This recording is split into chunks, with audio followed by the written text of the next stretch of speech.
Thank you very much. I now invite the woman member of parliament for Madi Okolo district, Honorable Joan Ariku Okia, to give us or offer us a word of prayer. Honorable, you're welcome, please. Thank you. My name is Joanne Aniku Okia. Thank you. Let's pray. Heavenly Father, we want to thank you so much for bringing us here this day. We want to thank you so much for the revival of the East African community for the past years that we've been active. We want to pray for the strides that we have made as a community. Lord, we thank you so much for the leaders that you've given us, the different leaders of the nations, all the way from the Democratic Republic of Congo, Lord, up to Kenya, from Tanzania up to South Sudan.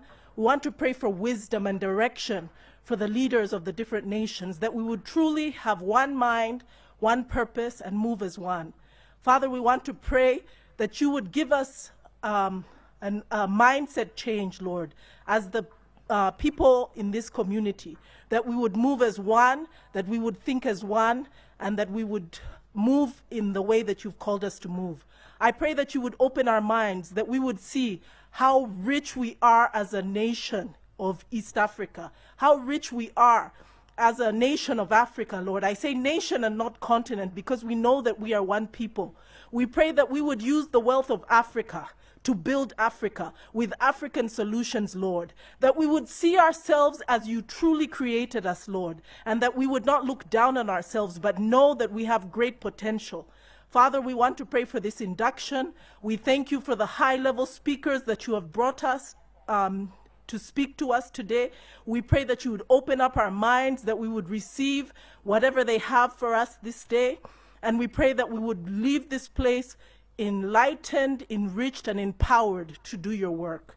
We thank you in Jesus' name. Amen.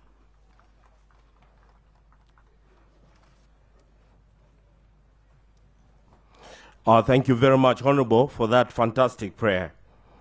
The President of the Republic of Uganda, Your Excellency Yoweri Kaguta Museveni, the Deputy Speaker of the Parliament of Uganda, the Right Honorable Thomas Tayebwa, the Speaker of the East African Legislative Assembly, the Right Honorable Martin Ngonga, honorable ministers present, colleagues, members of Parliament of Uganda and the Parliament of South Sudan, members of Parliament of the East African Legislative Assembly, the keynote speaker who is present amongst us, Professor P.L.O. Lumumba, captains of industry and civil society, distinguished guests, ladies and gentlemen. On behalf of the chairman and colleagues of the Parliamentary East African Community Affairs Forum, abbreviated as PIACA, I do welcome all of you to this inaugural event of PIACA themed EAC achievements, challenges, opportunities, the role of parliamentarians in enhancement of integration process. The speakers in this two-day series will certainly contextualize the theme as mentioned and also help demystify the preconception surrounding the integration process. Your Excellency, ladies and gentlemen, without further ado, may I invite the chairman of the Parliamentary East African Community Affairs Forum, who in his previous life was the Commissioner Customs, Uganda Revenue Authority, and also President, World Customs Organization, and now a Member of Parliament, Shema Municipality. I do welcome my friend, Honorable Dixon Kateshumbwa, to officially welcome all of us. You're welcome.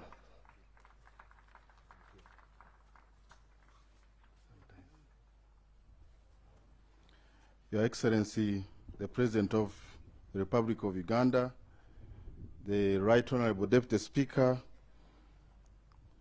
the Right Honorable Speaker of Viara, the First Deputy Prime Minister, Honorable Ministers present, Members of Parliament, our guest speaker, distinguished ladies and gentlemen. I welcome you to this engagement, and I thank Your Excellency for honoring our invitation to come and open this engagement.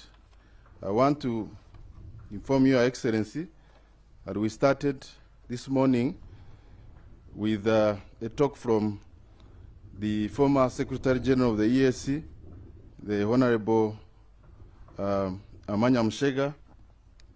We went on to discuss issues of trade, and right now, Your Excellency, we are glad that you have been able to join us to open this workshop. The Parliamentary Forum on East African Community is a platform that brings together the members of Parliament who are very passionate about the East African integration agenda. And the main objective of this forum is to ensure effective parliamentary participation and influence on social, political, and economic integration agenda of East Africa. We have over 100 members of Parliament who are voluntary members of this forum, and Your Excellency, when this forum started, the members proposed that you be the patron of this forum. I will not delve into the specific objectives of the forum, but Your Excellency, in brief, the members in this forum are very passionate about the EAC that we have talked about for years. And we believe that the integration agenda cannot be complete without the people's representatives, who are the members of Parliament. Therefore, awareness and capacity building for them will help them to be able to talk about the East African community, integration with confidence as we debate the bills in Parliament, as we engage the people who sent us to Parliament, to see how they take advantage of the opportunities within the EAC. The EAC is expanding. We are glad that now we have a very big strength in the numbers, and that opens up opportunities for our people. Therefore, Your Excellency, our coming here today, the first induction of the members of Parliament in the next 2 days, is to make sure that we leave here when we know, we pick lessons from here, and we shall hear from you, so that when we are doing our work as members of Parliament to support the EAC agenda, we are well informed. I recognize that we have got members from South Sudan who joined us. We also have got the honorable members of Parliament from the East African Legislative Assembly that represent Uganda. And we are glad that we have a guest speaker who is going to talk to us. We thank you, Your Excellency. Our prayers for government is to support this event to be an annual event where we can be able to continue engaging, but also bring on board the other members from the other partner states to collectively discuss the issues of East Africa. Thank you very much, and I wish you a fruitful deliberation.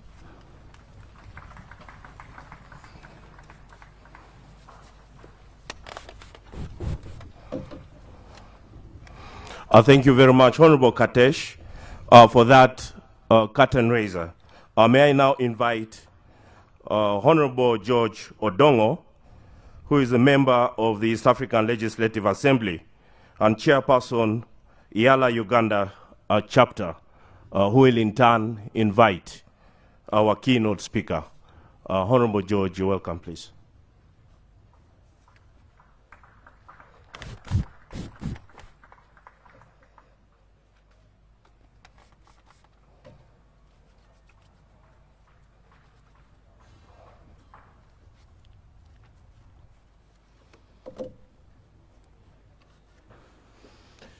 Your Excellency the President, the Right Honorable Deputy Speaker of Parliament of Uganda, Right Honorable Speaker of the Parliament of the East African Legislative Assembly, the ministers here present, members of Parliament of Uganda and the East African Legislative Assembly, our distinguished speaker, and all of you, ladies and gentlemen. My role here is very brief, to introduce our keynote speaker and to invite him to speak this afternoon. Very few people have impacted the landscape of Africa in terms of their voices like our keynote speaker. His eloquent voice captures the African situation. He has amplified the Pan-African agenda and the urgency of our time. Professor PLO Lumumba was born in 1962. He earned his LLB degree from the University of Nairobi, and later on earned an LLM and went on to earn a PhD degree from the University of Ghent in Belgium. He has spoken very eloquently on matters of Africa in several fora, both in Africa and across the world. PLO is an accomplished author. And when I say PLO, I'm talking about Patrick Luoch Otieno Lumumba. He's an accomplished author who has published not less than 8 books and more than 12 articles on a global scale. He has engaged severally with public administration in Kenya, including famously serving as the director of the Kenya Anti-Corruption Commission from 2010 to 2011. He was commissioned by the Law Society of Kenya to prepare draft rules for enforcement of the Bill of Rights under Section 84 of the Kenyan Constitution. He was appointed,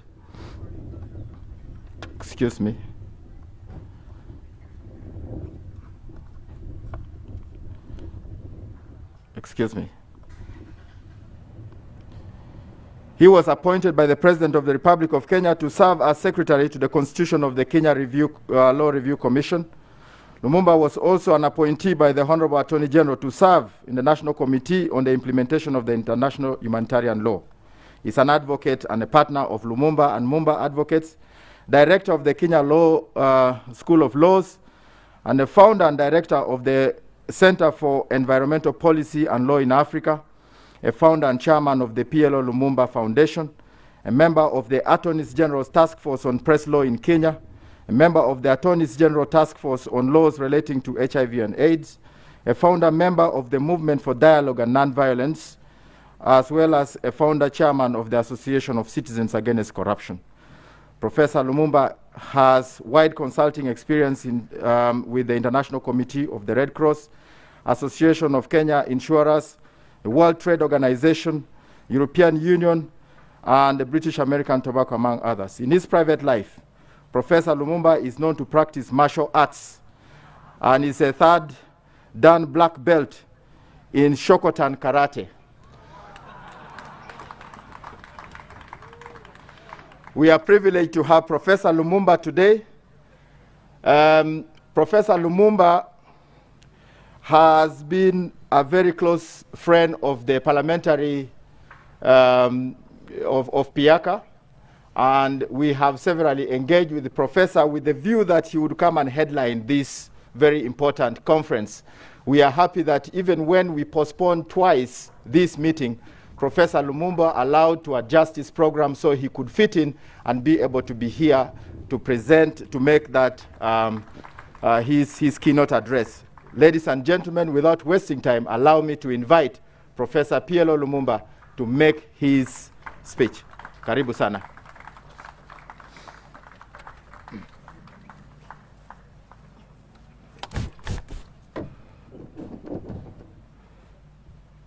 Thank you very much. As is typical from profiles obtained from the Google, a few mistakes have been made.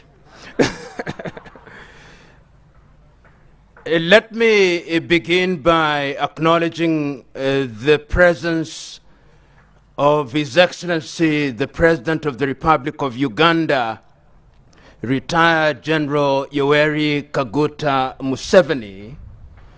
Permit me also to recognize the chair of PEACA, the Deputy Speaker of the Parliament of Uganda, the Speaker of IALA, Cabinet Ministers here present, members of Parliament, and also to mention the Mashariki Fest of my good friend Tendo, who was very key in coordinating and midwifing my presence here this afternoon.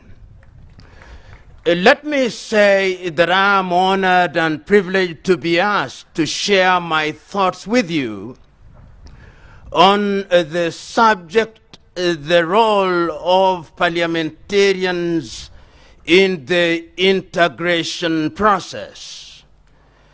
When one is asked to deliver a keynote speech of this kind, particularly in the presence of His Excellency, the President of the Republic of Uganda, who is an East African, as he'll have occasion to tell you, one can be pretty reticent, but I'll not allow myself to be. I will allow myself to share my thoughts by way of going back to the past, but without repeating some of the nostalgic moments that were so very ably articulated by my good friend, the Right Honorable Amanya Mushega. But yet, in the context of what is happening now, it is important to remind ourselves that when we are talking about integration as we are now, we are talking about integration of the post-colonial era. And many will remember that the countries that we so cherish today are the products of a very harsh reality of European powers in 1884 and 1885, which means that the boundaries that we are so fond of are artificial boundaries. And their artificiality has been articulated by the testimonies we have heard from members of Parliament who live on the borders of our countries. And it is instructive that even as we were reclaiming our independence, some of the founding fathers of the African nation were very conscious that if Africa, and indeed East Africa, were to thrive, then it was necessary that we act as one. We will remember the very well publicized desire by the late President of Tanzania, Mwalimu Kambarage Nyerere, that the independence of Tanzania, or Tanganyika then, be delayed so that Kenya, Uganda, and Tanzania would regain their independence as one country. Those were, in my view, the embryonic stages of the desire for an integrated East Africa. You will also remember beyond the continent of Africa, the conference of the Organization of African Unity in 1963 in Addis Ababa, Ethiopia, and the subsequent conference in Cairo in 1964, where the doctrine of the inviolability of inherited boundaries was embraced in the hope that we would integrate and that those boundaries will merely become administrative boundaries. Those of you who are a little older will also remember that when we regained independence, no sooner had we settled in than East African community, as we then knew it, started the process of integration, which culminated in Kenya, Uganda, and Tanzania acting and serving under the East African community in 1967. Testimonies have already been given of those golden years, we have heard stories about how good the East African Railways was. We have heard how it was possible for a Ugandan to work in Kenya and how possible it was for a Kenyan to work in Kasese and for a Tanzanian to work in Uganda and for a Kenyan to work in Tabora. We celebrated those institutions. We have been told about the postal union, the telecommunications. We have been told about the East African Airways.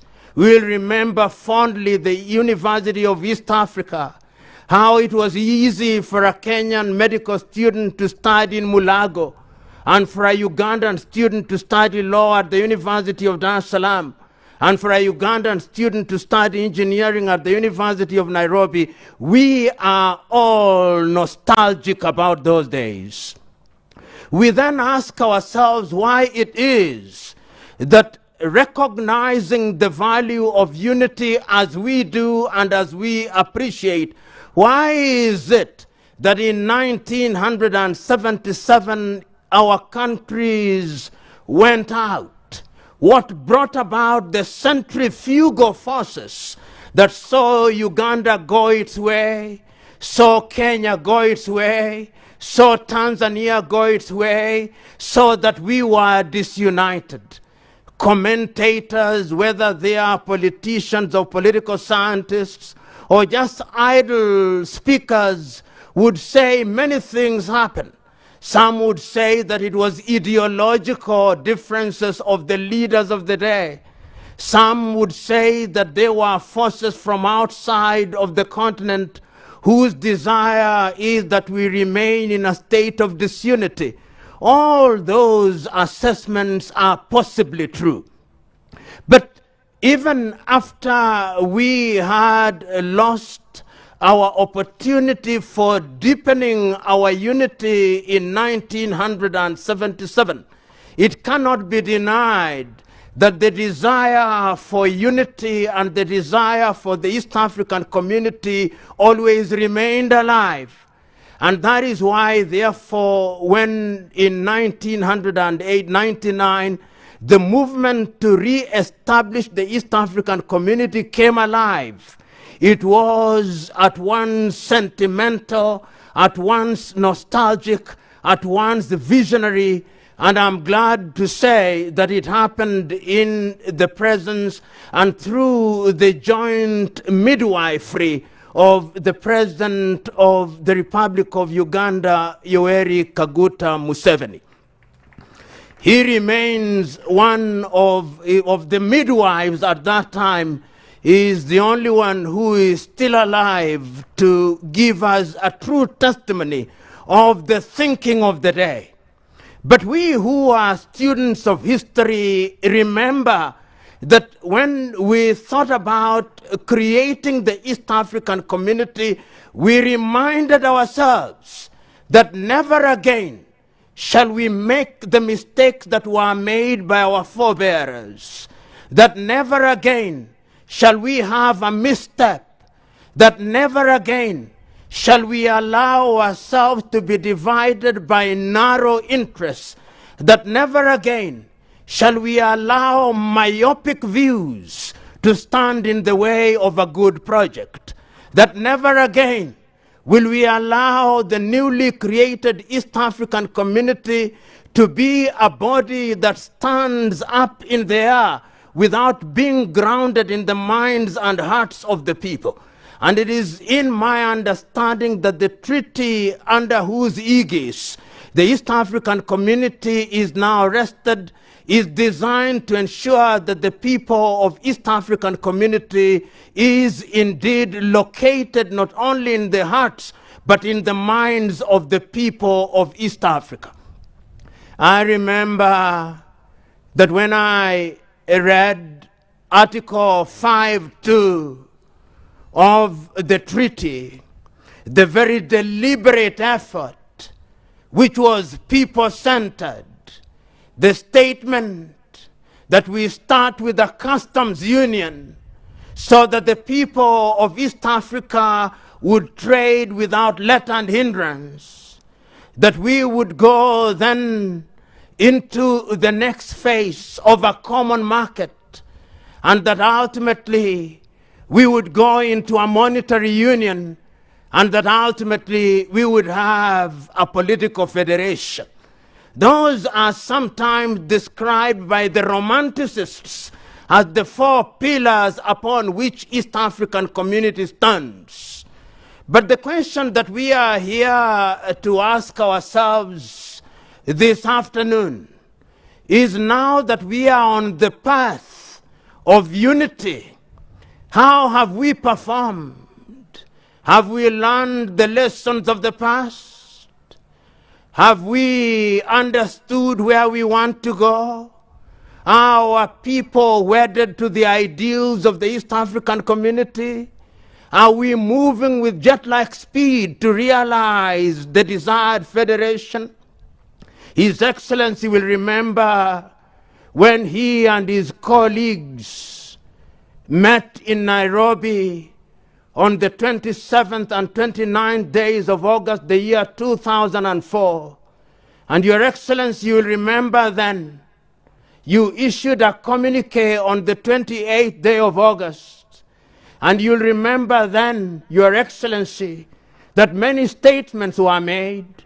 You will remember your colleague, the President of Kenya, then the late Mwai Kibaki, saying that indeed East African community is significant because we cannot continue to divide a people who are culturally joined at the hip. You will remember your colleague, the late Benjamin William Mkapa, saying, we cannot afford the luxury of disunity because a united East Africa will create a common market which will ensure that our people realize their goals and desire. Your Excellency, you are the more dramatic of the three on that day.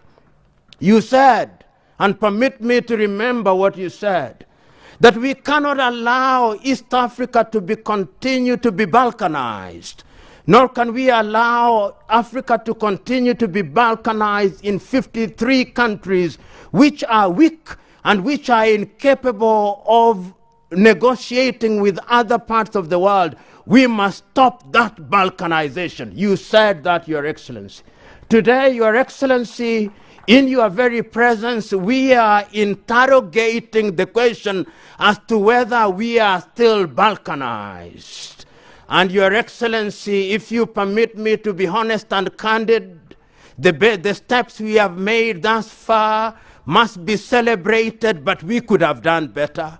We could have done better because, Your Excellency, you will also remember, you yourselves in the year 2004 were so dissatisfied with the pace of integration that in 2004 you empaneled a body constituting representatives from all the three countries to fast-track political federation.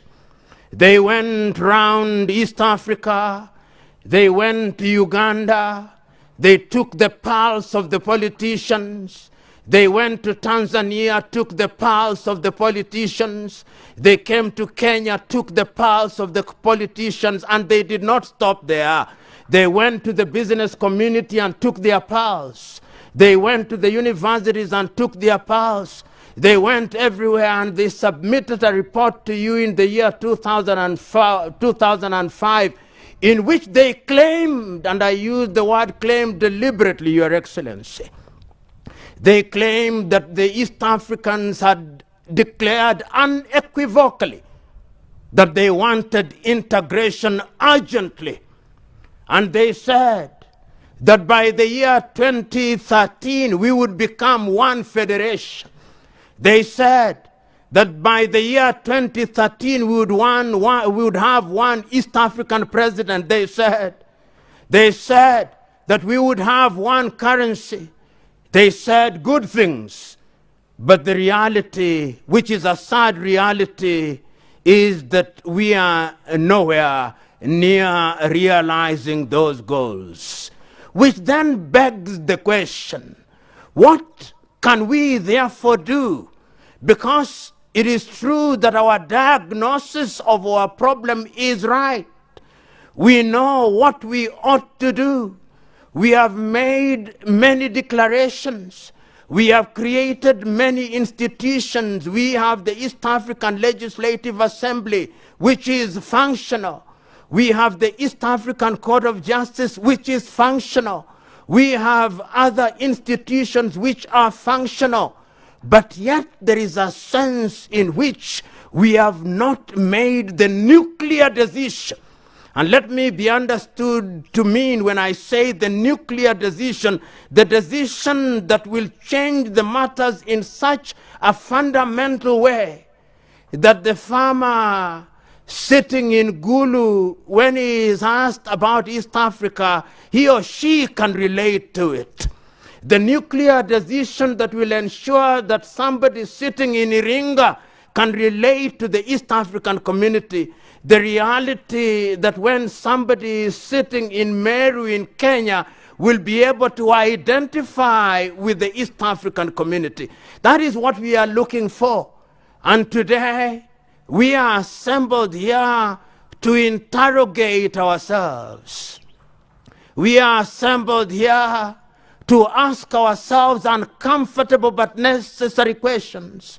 We are assembled here to ask ourselves what then it is that we can do to move the agenda forward, and to move the agenda forward in a manner that is conscious of the fact that if we don't expedite the process of federation, the process of unification, then we will become sitting ducks for those whose diabolical intentions and scheme not only require but demand that we remain in our state of disunity.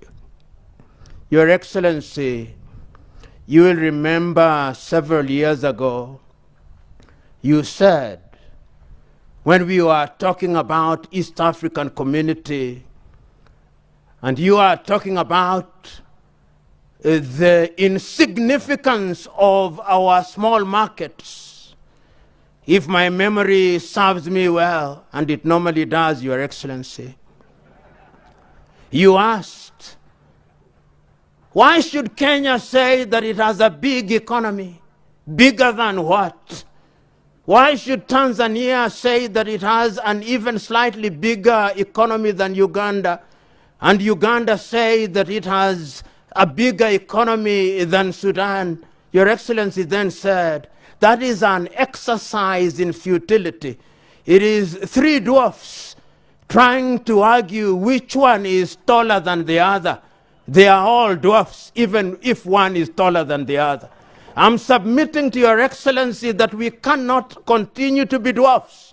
If we are dwarfs, the growth hormone, the steroid that will make us grow taller is federation.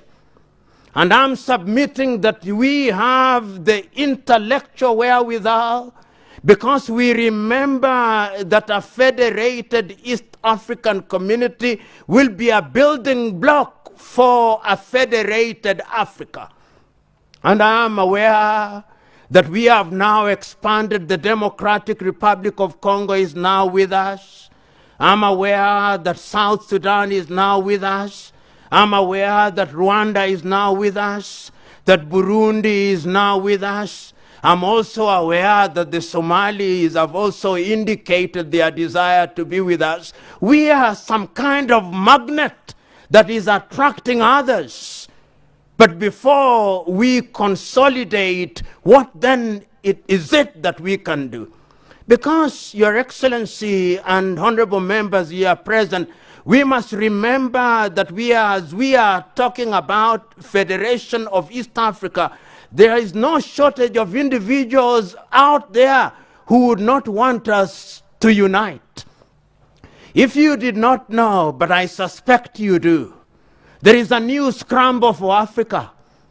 That scramble for Africa requires and demands that Uganda remains alone, that Tanzania remains alone, that Kenya remains alone. The only way in which we can immunize ourselves against the diabolical machinations of the new scramblers for Africa is our unity.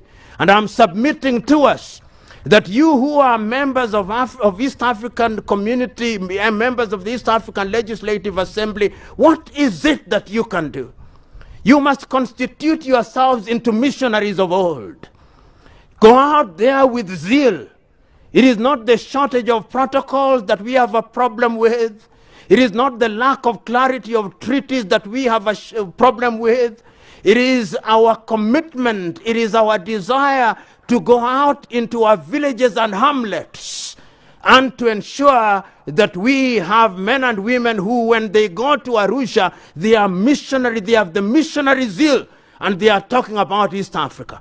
I now know that in the interim period, IALA members are elected by respective parliaments. I look forward to the day when that will be a thing of the past and you shall be elected by universal suffrage. I look forward to that day because it is only in those days that we'll then be able to animate the people of East Africa so that they are better able to appreciate that there is an agenda in Arusha which must be undertaken. I look forward to that day. I look forward to the day in parliamentarians in the respective countries when what happens in Arusha is much more important than what happens in Kampala. You know, sometimes we protect very little things. I remember an old story. Many times when we are told you want 100% of a rabbit, you think 100% of a rabbit is bigger than 10% of an elephant. I'm urging you to go for 10% of the elephant, that East African Federation, because it is only in that way that we will be able to change this continent. Your Excellency, I remember on the 6th day of March, 1997, the former president of Tanzania, Mwalimu Julius Kambarage Nyerere, was invited on the occasion of the celebration of the 40th anniversary of the independence of Ghana. And on that day, Mwalimu was as enlightened as he was visionary, as he was passionate. He said, "The generation to which I belong made their contribution. We made our contribution by midwifing our respective countries from the womb of the colonizers.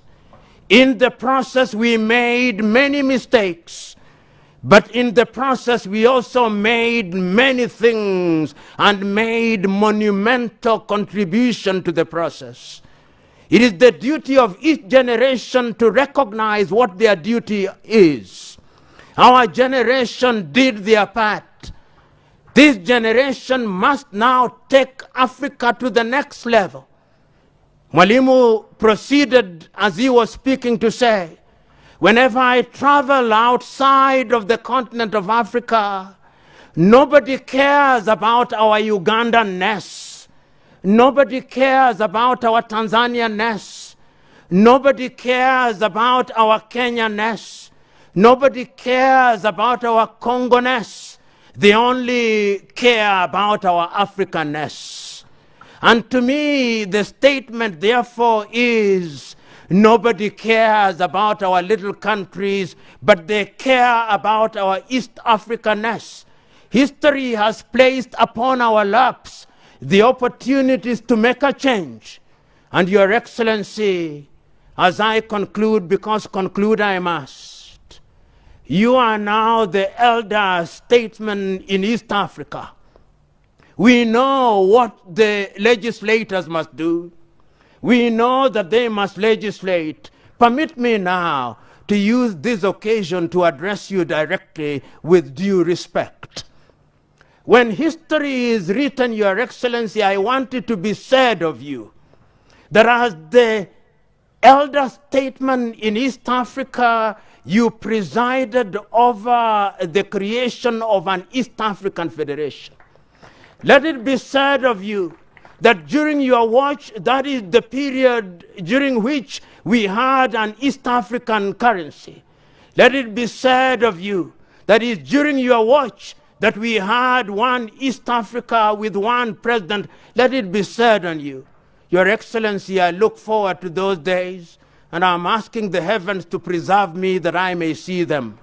Your Excellency, we are in a good space, and I have no doubt that those of us who are assembled here today will be able to say that East Africans are hungry and thirsty for a federation. Let us be the midwives that will ensure that that is achieved. Thank you very much, and God bless you.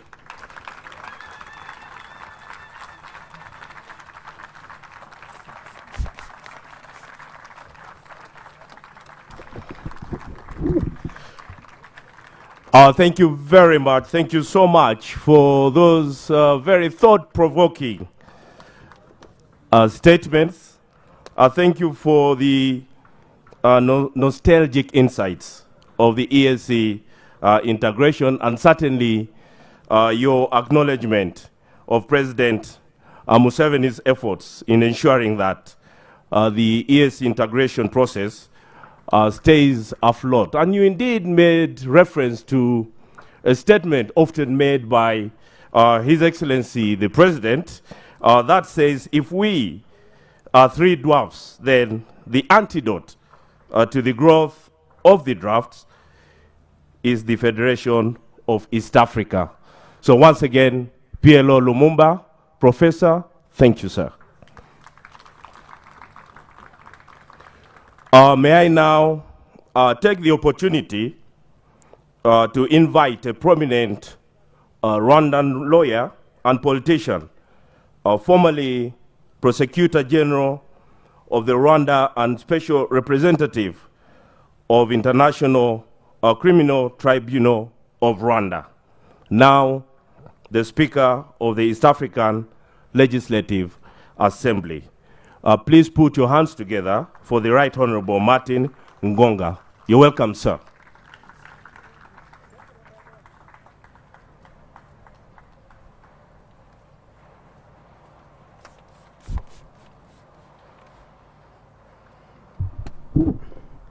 Thank you very much. Let me start with a confession that I tried to lobby unsuccessfully to speak before Professor Lumumba speaks. I tried with the Honorable Dongo. I couldn't succeed, and Peter, I couldn't succeed. Now you know why I was doing that lobbying. Your Excellency, President Yoweri Museveni, President of the Republic of Uganda, Right Honorable Thomas Tayebwa, Deputy Speaker, Parliament of Uganda, Honorable Amanya Mushega, former Secretary General of the East African Community, colleagues, members of Parliament of Uganda, EALA colleagues who are here. I don't, how many of you, please? Thank you. Colleagues from the Republic of South Sudan. Earlier on, Honorable Mushega told us that we needed to send the best to regional parliament, and Uganda has always sent the best.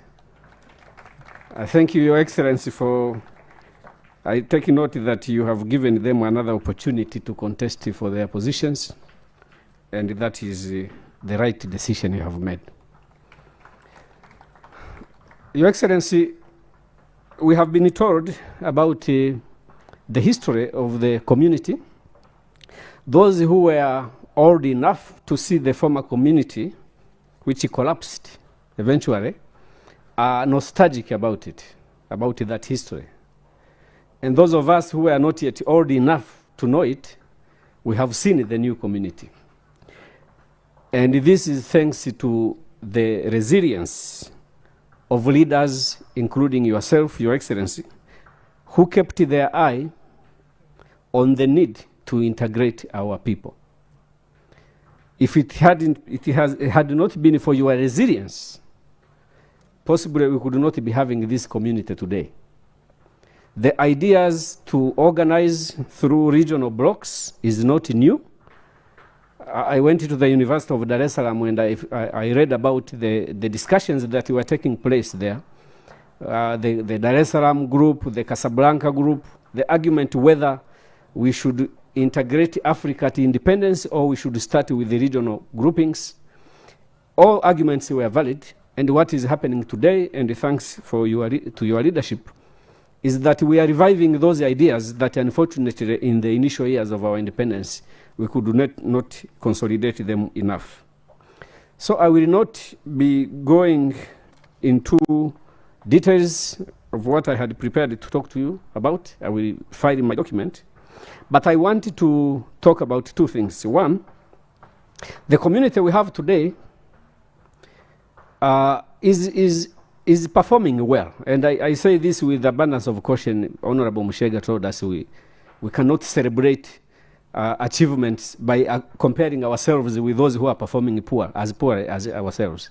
But it is doing well, and it is ranked as the best performing regional bloc, I think, in my own assessment, for two reasons. One, because we are the best structured community. We have the infrastructure in place to take this community forward. In terms of the treaty, in terms of the institutions we have created, in terms of protocols we have concluded, we have the infrastructure we need to take this community forward. Another reason I think we are ranked the best is because we have the most ambitious agenda. I think we are the only regional bloc that aspires to become a political federation. So how much of this have we achieved 20 years down the road? Now I think that is where the challenge is. Those are the questions that we need to interrogate ourselves about today. We have the infrastructure, we have the agenda, that is clear. But what do we need to do differently to take this community forward? And this, I think, is the role that PEACA is leading the way about. We need to create a critical mass of political leadership that will live the ambitions of the community, that will think regional, that will cease to think in terms of national selves. Honorable Mushega, when you spoke to us, you shared your displeasure on things that are not happening the way we wanted them to happen. I have my own displeasures. Honorable Kidega, if you had an opportunity, you have your own. So everyone that has been in the leadership of the community, we can come here and lament.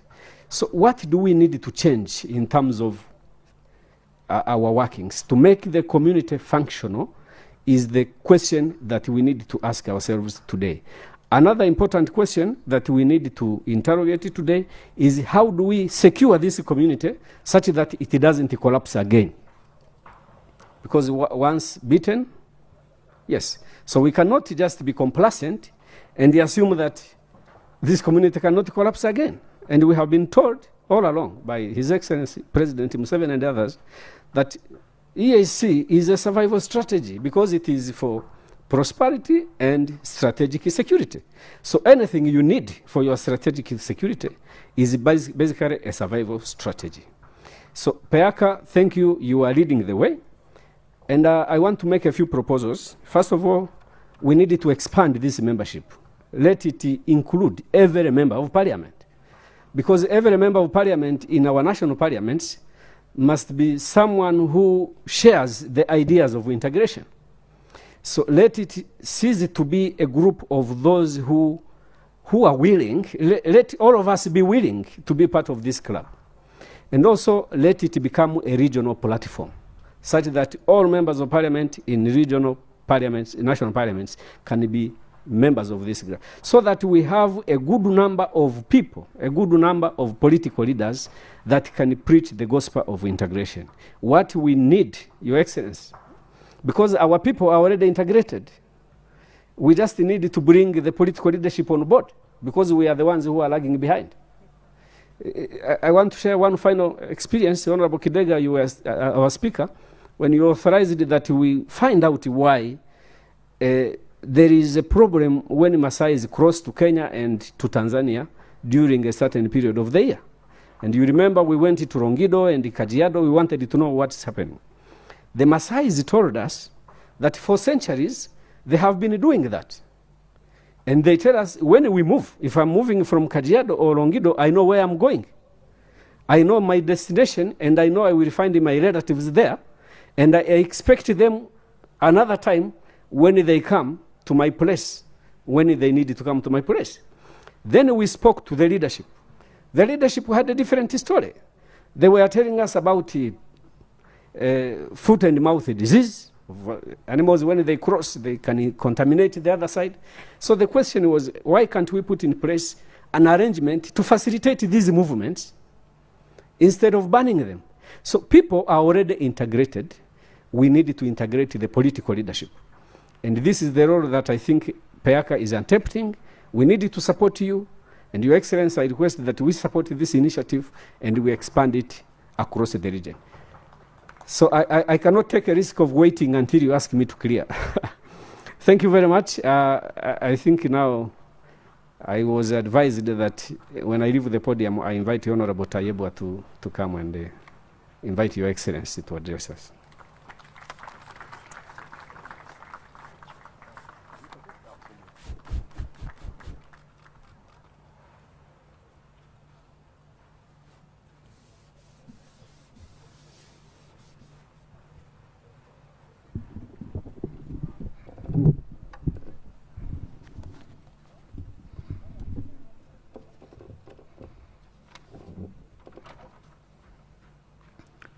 Your Excellency, the President of the Republic of Uganda, General Yoweri Kaguta Museveni, the Right Honorable Speaker of the East African Legislative Assembly, Right Honorable Martin Ngoga, the Honorable Minister of State for Industry, Honorable David Bahati, my colleagues, members of Parliament. Your Excellency, we also have the Right Honorable Dan Kidega, former Speaker of the East African Legislative Assembly. We have the Right Honorable Amanya Mushega, retired Colonel, former Secretary General of the East African Community, and our keynote speaker for today, the ever-fresh Professor Lumumba. Honorable colleagues, ladies and gentlemen, Your Excellency, I'm here representing my sister, the Right Honorable Speaker of Parliament, who is on a special assignment today on behalf of our party. That is also very, very critical. So that's why she couldn't be here. Otherwise, she would have been here herself. But our office is one office. We don't have the office of Deputy Speaker or Speaker. We have office of Speaker.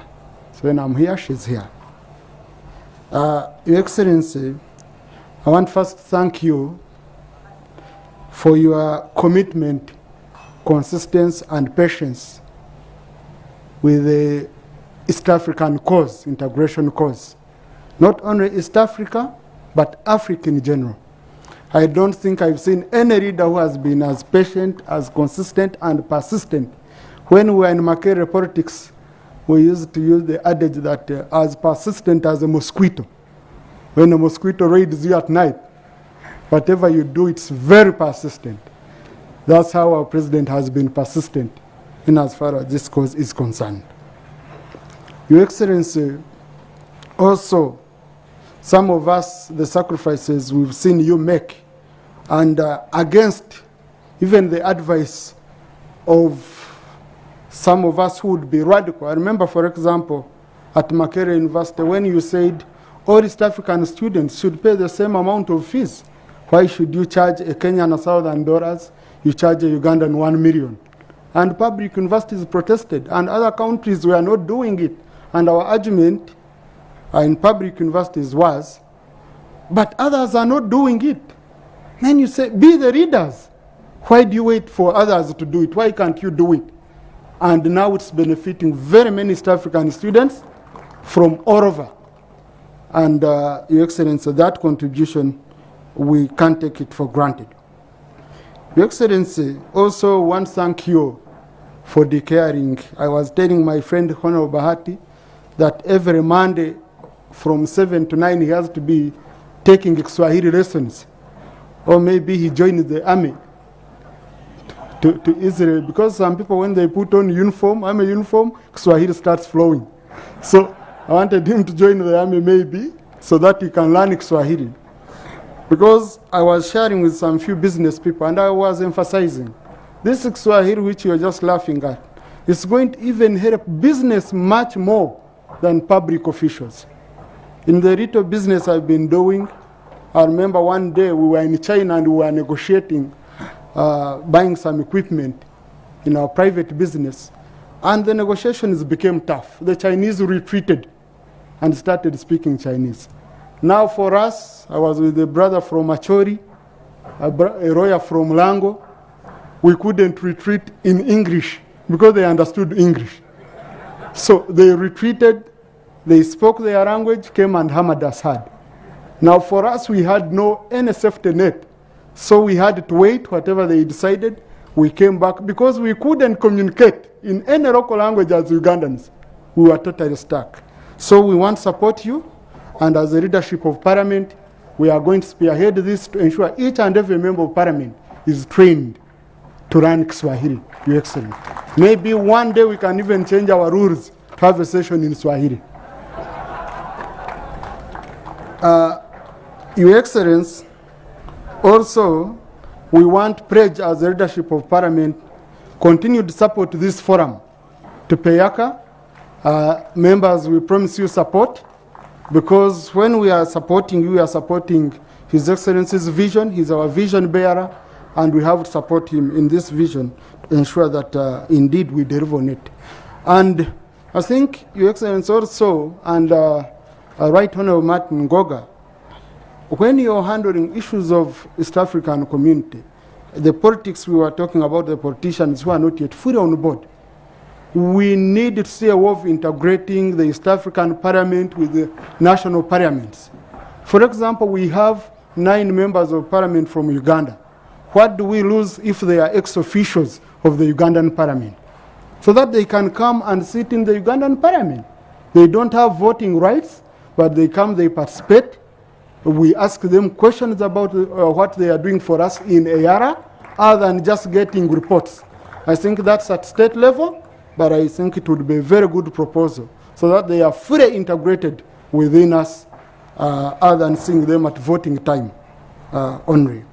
Your Excellency, as Parliament, we have assigned the forum to study and see how best we can realign the domestic laws with the protocol, customs protocol, common market protocol, and the treaty. Because we have inconsistencies, and most of them have created non-tariff barriers that are frustrating your efforts.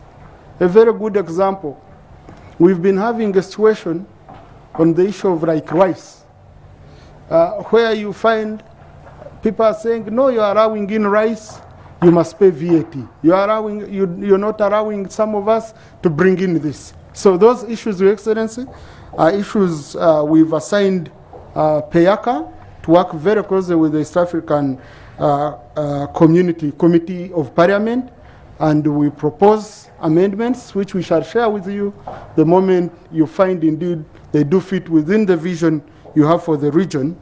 Then, Your Excellency, we shall integrate them into our laws. I risk giving a speech, yet my boss gave me a speech to read. So allow me to read her remarks. But I must congratulate Professor Mumba for that insightful presentation. And I also thank our brother Martin Ngoga for always finding Uganda his home. So these are remarks from the Right Honorable Speaker of Parliament, Anita Among. Your Excellency and members, it gives me great pleasure to welcome you all to this induction program for honorable members of Parliament. The Parliamentary Forum on East African Community Affairs is a platform that brings together members of national parliaments who have interest and passion for the East African community integration process. The forum was formed in 2018 to ensure effective parliamentary participation and influence on social, political, and economic integration of East Africa. Peyaka is governed by an executive committee of members that is responsible for providing strategic oversight of the organization, as well as a functioning secretariat headed by the executive director. Currently, Your Excellency, the forum is comprised of over 100 members from national parliaments of member states and over 100 associate members derived from private sector, civil society, academia, senior citizenry, and foundations. This is an exciting initiative in the life of our democratic governments, as our parliaments are more diverse than ever before, certain in terms of political parties represented, and as such, offer such a unique opportunity to develop and deepen our democratic and integration culture. The Parliamentary Forum on East African Affairs provides a great set of priorities for corrective action by policymakers on regional political federation, free movement, economic rights, social and regional cohesion, as it does its oversight role in the implementation and regulation of these policies and resolutions in the national parliaments. As some of you may know, there is existence of non-tariff barriers which pose hindrance to the East African integration processes, and there is need to remove them to facilitate cross-border trade and opportunities in the region. The other important area for urgent attention is ensuring domestication and implementation of laid down acts of bills of East African community. Many useful observations and recommendations are made in East African community committee reports. All of you should be reassured that these will be taken forward. I urge you all to take seriously the induction program that has been ably put together by PEACA team. Please listen attentively to be able to appreciate East African community affairs and its opportunities so that your constituencies can be able to benefit from them. More importantly, we want all of you to play a very active role as representatives of our people, and this program will provide you with necessary insight into how best you can do that. The training for members of parliament is an ongoing process, and we expect of you to indicate whether you have further training needs.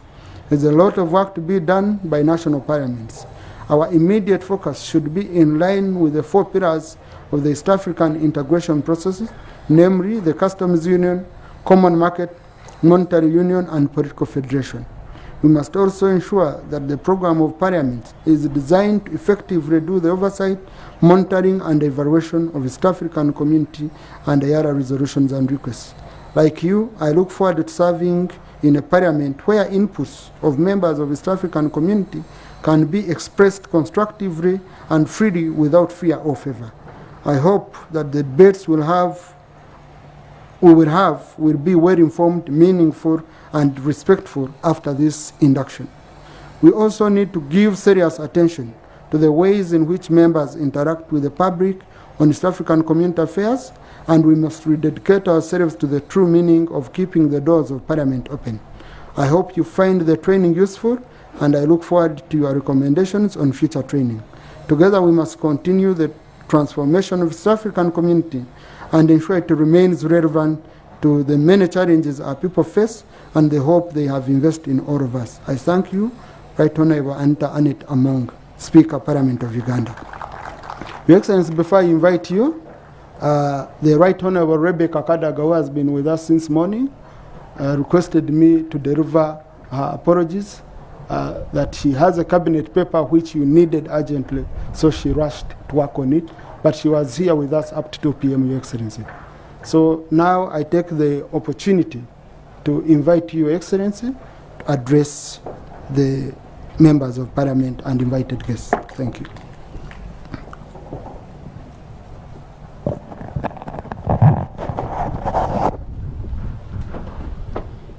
Sit down, please. The Right Honorable Deputy Speaker of Parliament, Taremwa, the Right Honorable Speaker Ngoga. The name is Ngoga, not Goga. Ngoga. Ngoga means energy. Somebody with the energy is Ainengoga. The same word in Kinyarwanda, same word in Kinyankole.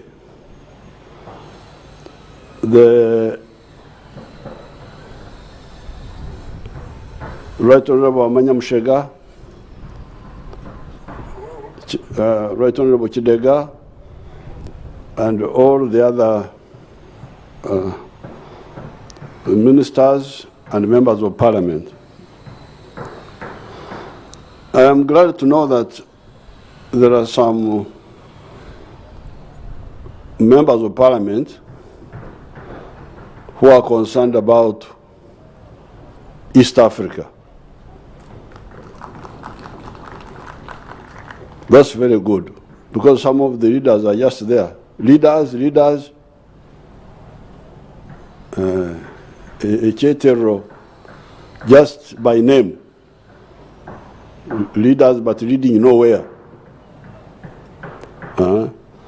So I can now see that you may be trying to lead us somewhere. So it's good that you have invited us. You heard what Professor Lumumba told you. The reasons for the integration must be clear in your heads. The first reason, I had Right Honorable Ngoga mentioning it. I think he had me talking about it some time ago, and he seems to be a good student. The first reason is prosperity for your people. You must answer the question of how you can ensure the prosperity of your people. This is what we have been telling people all along. This integration is not for the leaders, it is for the wananchi. Especially if the wananchi wake up and become wealth creators. When the wananchi become wealth creators, then the issue of integration comes up. A wealth creator is a creator of, a producer of a good or a service. Because that's how you create wealth in the modern way.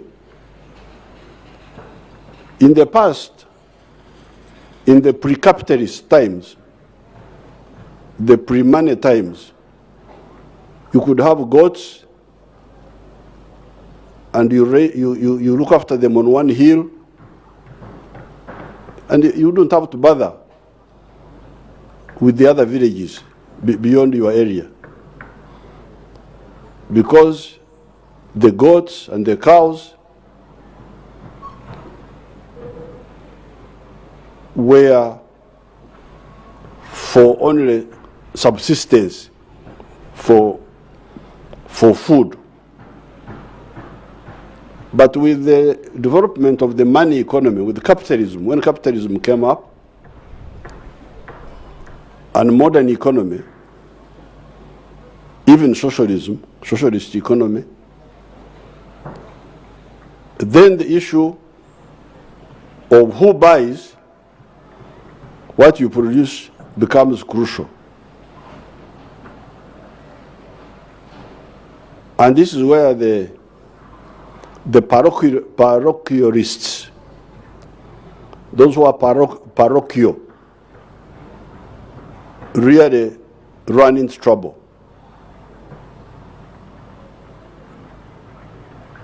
You must have heard of people called Banyankore. There are some people who live somewhere. I happen to know something about those people. These Banyankore, they have cows, they produce milk. In the past, they were drinking the milk. Produce milk, you drink it, that's the end of the story. But with the money economy, they now know that you can live better if you produce your milk and you sell it. They produce beef. They have beef. They have bananas. They also have other things. They have coffee. They have tea. For coffee and tea, those are taken by the international market.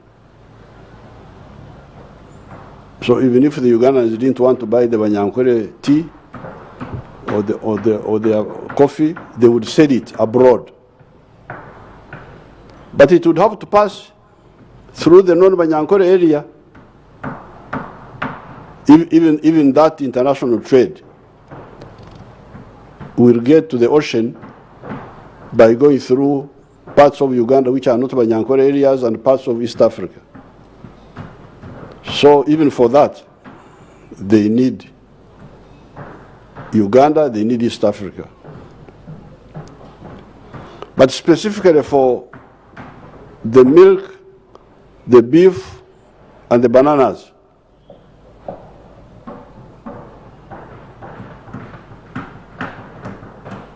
the Banyankore don't buy from one another.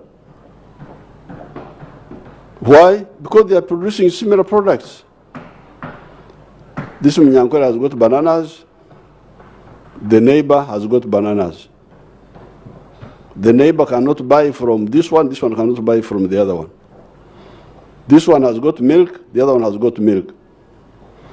This one has got beef, the other one has got beef.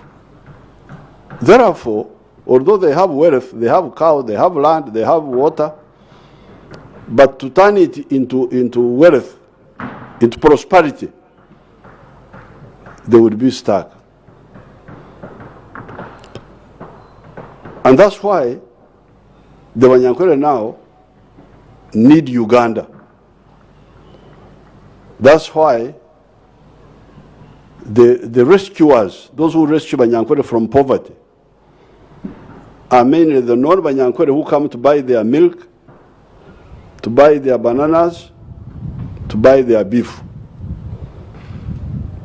So if you go and you find that a Banyankore has built a good house, know that that house, yes, is from his cows, but it is because some people from Kampala and from Jinja and from other parts of Uganda bought the milk of this man and bought his beef or bought his bananas. So that's why your movement, this movement you have heard of called NRM,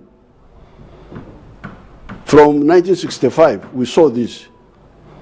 And we said, no, instead of parochialism, for us, we emphasize patriotism. You must love Uganda. Patriot means fatherland. You must love Uganda. Why love Uganda? Because these Banyankore need Uganda for their prosperity. But if you go to Acholi, you go to the border. I went to the border with Sudan in Lamu, in Acholi. The people there were quarreling with their neighbors, the Langi. They were saying, we produce simsim here in Lamu, near the border with Sudan. And these Langis from Rira come and pay us 1,000 shillings a kilo.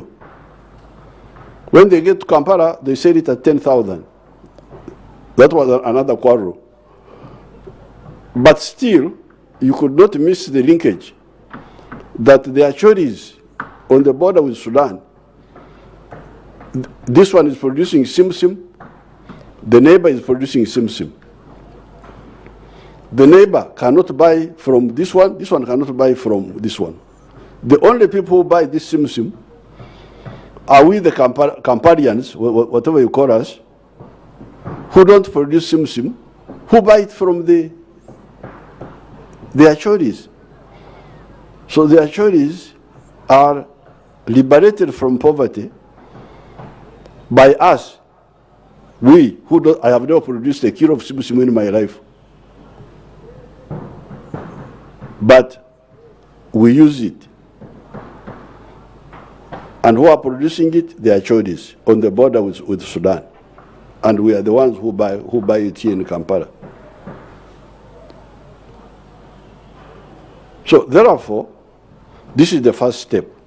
That's why the NRM says, principle number 1 of the national resistance movement is that if you want prosperity for your people, love Uganda.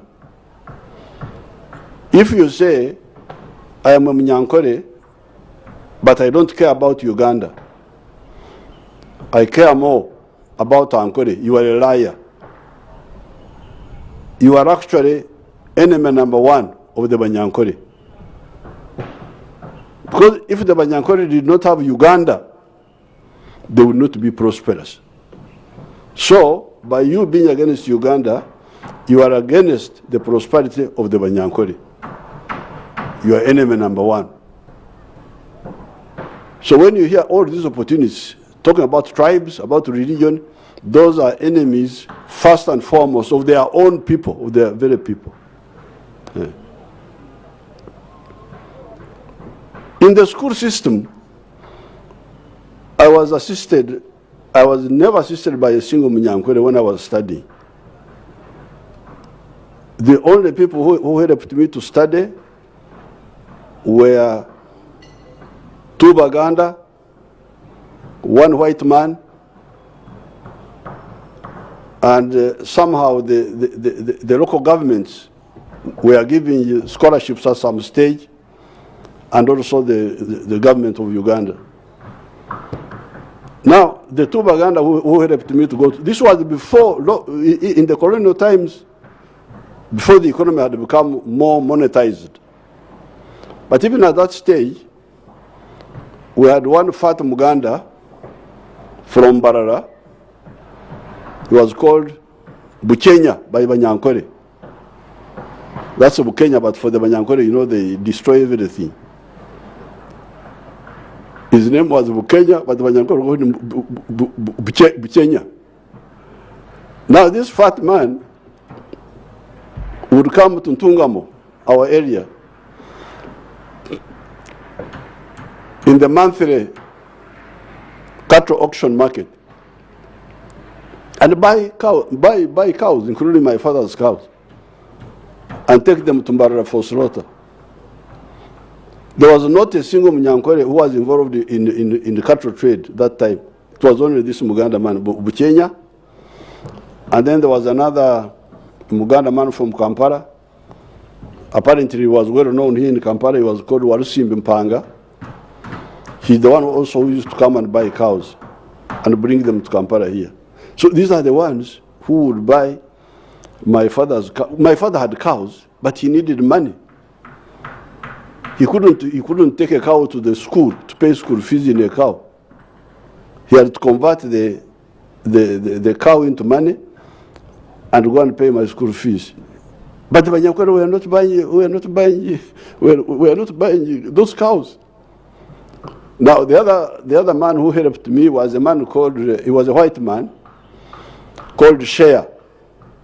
Shea was based in Ishaka, and at that time Chirembe mines had started. This Chirembe mines for copper, and Shea was buying cows from the markets and taking them to Chirembe mine for the miners. These are the 3 people who helped me to get education. But later on, the local government and the other people came in, the central government here, to give us either half or full bursaries. So therefore, point number 1, if you are talking about prosperity of your people, you are not talking about parasitism. If you are not a parasite,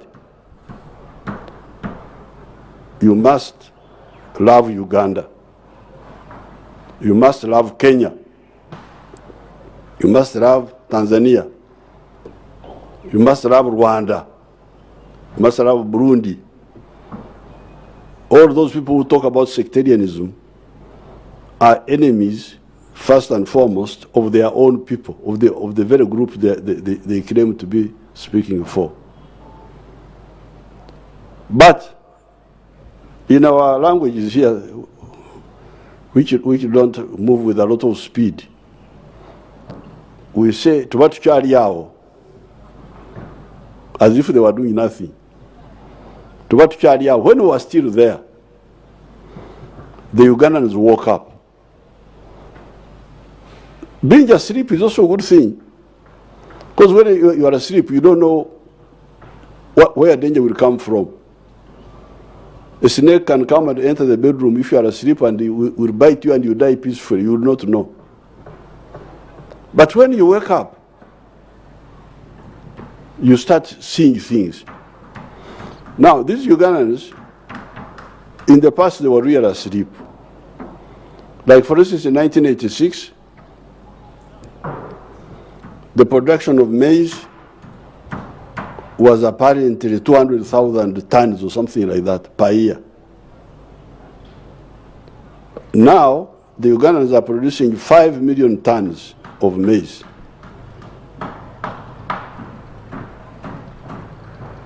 In Uganda, Ugandans don't consume so much maize because they have got other foods. They have got bananas, they have got cassava, so they don't eat maize so much.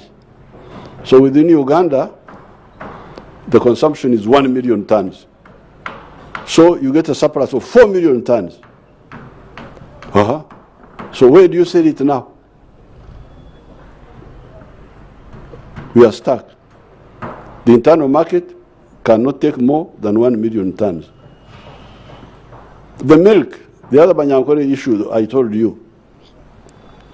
Production in 1986 was 200 million liters a year. Production now is 2.9 billion liters. The internal demand is only 800 million. So there's a surplus of 1.9 billion liters. Where do you sell this? The Banyankore are stuck. The Ugandans now, it's not just the Banyankore, it's all of them. You come to Ebikado, to sugarcane. The production of sugar is now 700,000 tons. The internal consumption, 380,000 tons. Surplus, 320,000, and growing. Where do you sell the sugar? And you go on, you can go on item by item. Steel bars, emitayimba, you go to cement, you go to soap, you go to the other products. You have got surpluses. Problem is market now. Now, that's where East Africa comes in. That's why we, the Pan-Africanists, we are telling you that you people, you don't only need to unite Ugandans, you must, if you can, unite East Africans also. So therefore, this is reason number one of why Pan-Africanism is not just a sentimental feeling. It is a rational and unavoidable need.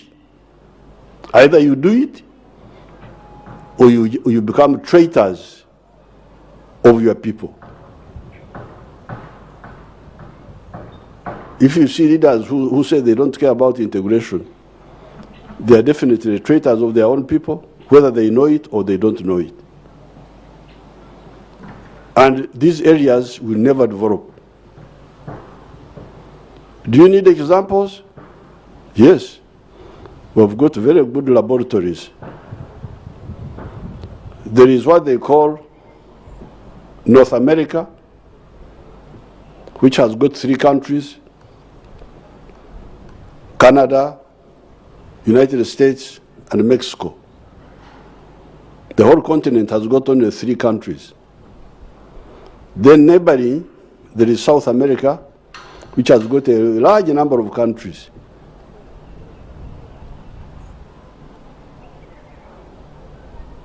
The countries of South America are very rich in terms of natural resources.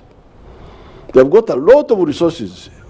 The Amazon River, the biggest river in the world, is in South America. The forest, the minerals, they are all in South America. But South America and the Caribbean are centers of misery now. And you see them walking on foot from, I don't know where, El Salvador, the other one, Uruguay, what's the other one? El Salvador, there's another one called Honduras, walking to go to the USA. These were all former colonies. There were British colonies in the United States, what is the United States now, and there were Spanish colonies in Latin America. But in 1776, when the British colonies got independence, they united. The 13 of them formed a federation. And then gradually they built on it. And because of that, they built the most powerful country in the history of man, up to now. It is one of the most powerful countries in the world. Why? Just because of uniting the market. Neighboring Latin America, a lot of wealth, but no integration. You can't succeed. If you are a businessman in El Salvador, how do you succeed? The market is 2 million people. Then you produce, you can't sell to Honduras, you can't sell to the other one, you can't.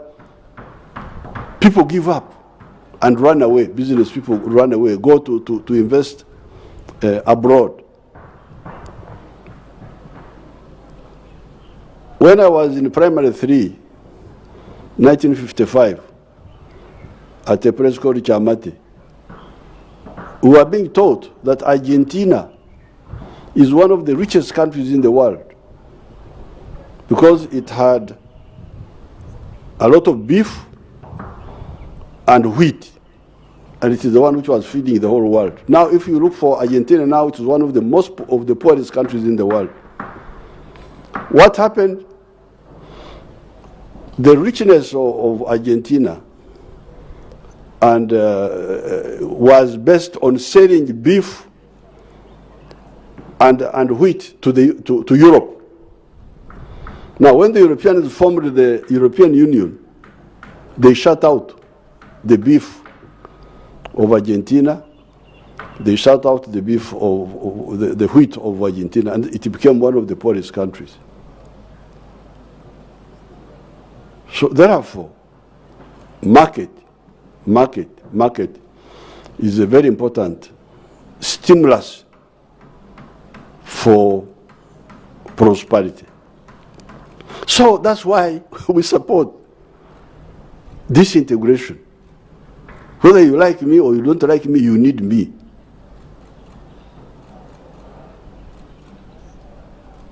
That's the reason number one. Now, somebody here could say that, oh, if that is the case, then we have economic integration only. We don't have to have political integration. We can have economic, but not political integration. Well, if it is impossible for you to have political integration, then you accept it as a fact, and you live within those confinements. However, there are autonomous reasons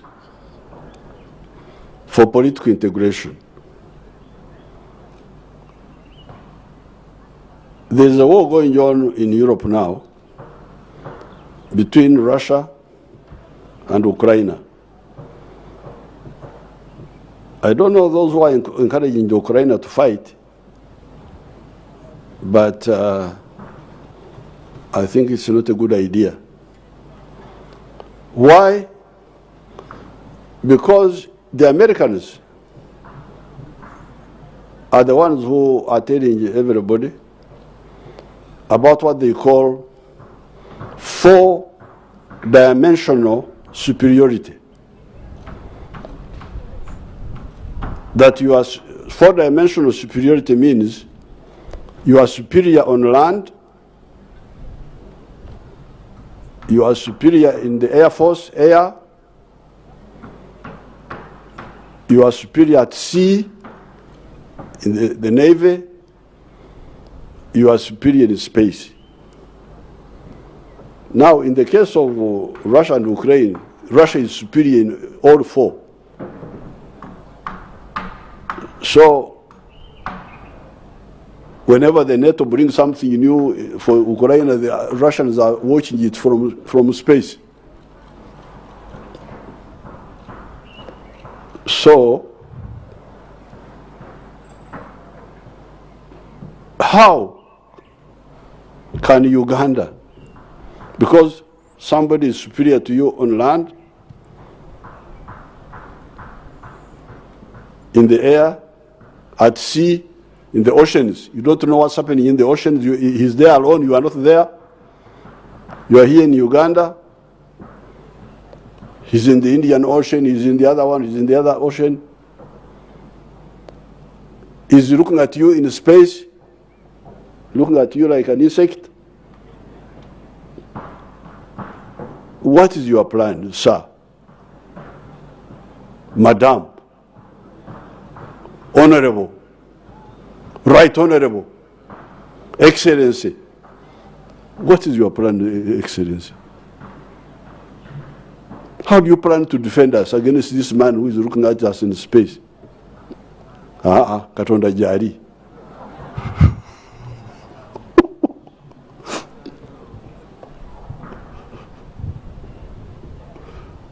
The Africans have got a very good answer. Katonda Jari. So, Rubangatiye. Really? But you are a leader. You're supposed to get a solution for us. But can Uganda, as Uganda, have a space program to go to the space and see, you Americans, what are you doing here? Can Uganda do it? We can't have a space program. Yes, we are going to have a small satellite with our Russian friends. But the space satellite will be near here, not. But it will help us to do small things, to look at small things near us.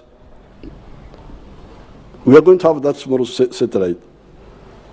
But it is not, the other satellite, it's not in outer space where these people can base their systems through quarters and do damage to us when we cannot reach them. So that's why we say, we, the NRM, all these years, we said no. For us, economic integration is not enough for East Africa. It must be political, economic integration, but also political integration. Because with the political integration, then you have one army. You have one army, you have one defense system. East Africa can plan now, we can go to, because the Indians have gone there to ask the Americans what they are doing there. What are you doing here? This is our heritage. It's ours, all of us. The Russians have gone there.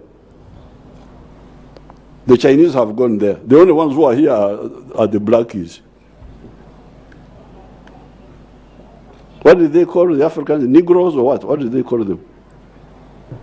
They are the only ones who are here. In fact, all the other races have gone except the Africans. They are the ones who are really content on earth here. This is very risky. This is criminal. This is criminal. To say that we are leaders and we don't see this and we are just here, Excellency, President, Madame, Excellence, Madame, Mademoiselle. In the African Union, you go there, you see, Banani.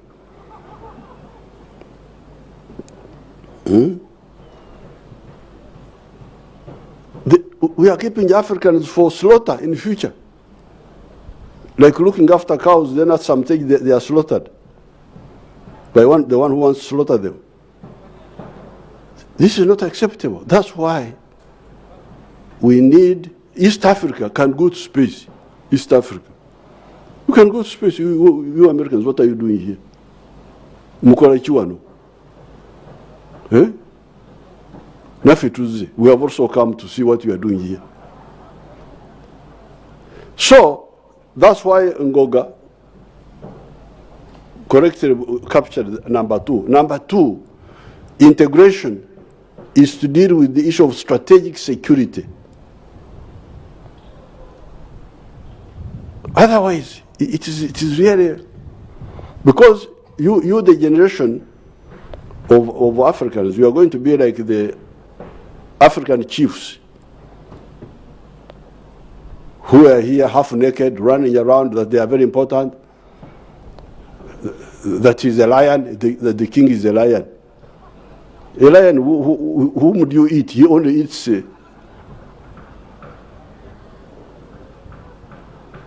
why don't you eat the imperialists who come to Now, these kings, I have had a long problem with them. Because remember, your ancestors were here. In their ignorance, we were all right. We were here with our Smoro kings. In Ankole there, we had a Smoro king. But the Banyankole thought he was a great king. He was Rubambansi, the control of the whole world. They thought that Ankole was the whole world. Rubambansi, Mugabe Nyakusinga. So we had these little kings here. Here, Karagwe, Buganda, Bunyoro, all these little kings were here. They didn't know much, so you can't blame them. But the problem is that when I hear a rumor that some of you are Christians. It's not confirmed, but there's some rumor that now, if you are Christians like me, you would have read the book of the Acts of the Apostles, the journeys of St. Paul, those places where St. Paul was passing, Ephesus, Galatia, Corinth, and all those places. Some of them are now in a country that did not exist at the time of Jesus. This country is called Turkey. This Turkey you see now. It was not there. The Turkish captured Constantinople in 1453. Captured it from the people who were there, the ones whom St. Paul was talking about, the Romans. Now, when they captured Constantinople, they blocked the overland route to the east. So the Europeans could not get spices, especially, which they needed for for winter, for preserving food. That's how the Europeans started expanding, looking for an alternative sea route to the east. The Portuguese, 1473, they got where Sierra Leone is now. 1482, a man called Diego Cama got where Angola is now. 1487, a Portuguese man called Bartholomew Diaz got to the Cape of Good Hope. That's how they call it, the Cape of Good Hope. And then 1498, Vasco da Gama went around the Cape of Good Hope and landed in Natal on Christmas Day. That's why they called it Natal. Now, that's why my problem with the King's starts. When Vasco da Gama went from Natal, he passed by Mombasa, he bombarded Mombasa, he continued to India. From that time, 1498, these kings of ours here were aware, they were hearing that new people are coming, new people who are strong are coming. But they were just here, just not bothered. You can imagine, Vasco da Gama went around the Cape 1498. The first white man to come to Uganda was Huntington Speke in 1862. You calculate, this is a difference of 364 years. These kings are just seated here, not bothered to find out what's happening. And information was coming from the coast until the Europeans came and caught all of them like grasshoppers here.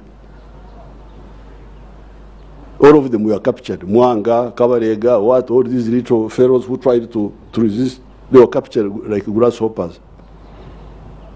So, is our generation going to be like that? Like those kings? Because you have heard that somebody is in space, he's looking at you from there. And for you, you are here, dancing, dancing in Pakachini.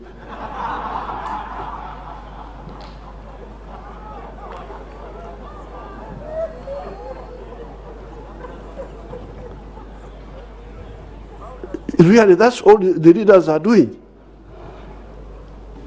When your people are here, and you know very well what happened to people when they are conquered. The good thing with the Africans is that they don't die easily. This is the good thing about Africans. If you go to America now, and you look for the Red Indians, they are not there. They disappeared. What they call Americans now are new people who came and took over the land of those Indians. Europeans who went and took over the land of the Indians. In South America, it's the same thing. Here, we refuse to die. That's why we are here. But is that going to be the case tomorrow? How can this generation of what they call leaders accept Africa to lag behind again? So that's why, number two, strategic security compels us to go beyond economic integration to also political integration, so we can have a safe security formula to guard ourselves against anybody. The Chinese, they are moving. You have seen the Russians, what the Russians have been able to do with their friends, the Americans. You have seen what's happening there. Mm-hmm. They are like the Banyankore in the past, when the Banyankore were, if it was not for the poor leadership, the Banyankore were really tough people. But these kings were hopeless. The Banyankore, if he wants to fight you, he says, he first insults you, I will cut your mother something.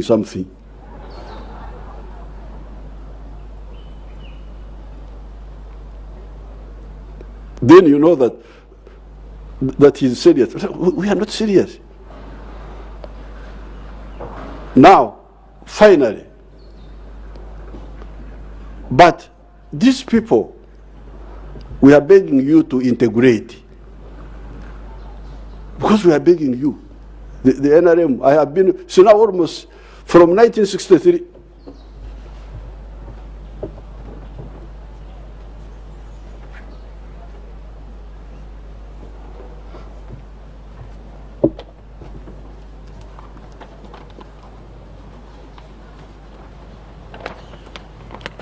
this is the newspaper of the 3rd of June, the 6th of June, 1963. You can see the headline. Federation this year, top level meeting of Marimo, Nyerere, Obote, Kenyatta, they are all here. You take this gift to the Speaker, to the Deputy, Right Honorable Deputy Speaker. And then here, there was also another meeting in Mbare. This was some years later. You take this to, oh, you have another copy? Give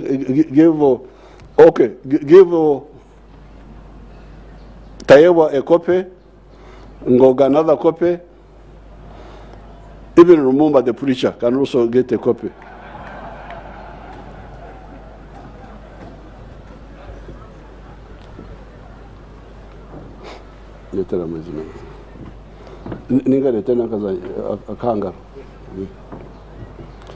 So,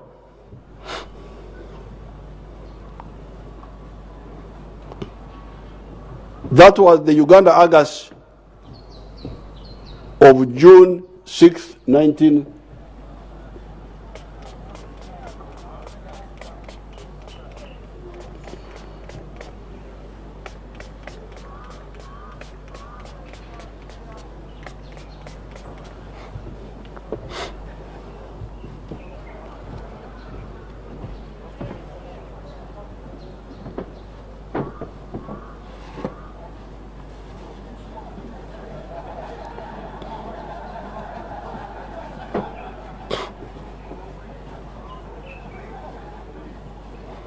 That was the Uganda August of the 6th of June, 1963. That's when I became a follower of Mwalimu Nyerere. From that time. Now, Mwalimu Nyerere was so much committed that people say, oh, Nyerere wants to be president of East Africa. That's why he's, you know, very low-minded people. So now, Mwalimu died, he went to heaven, you are here with your problems.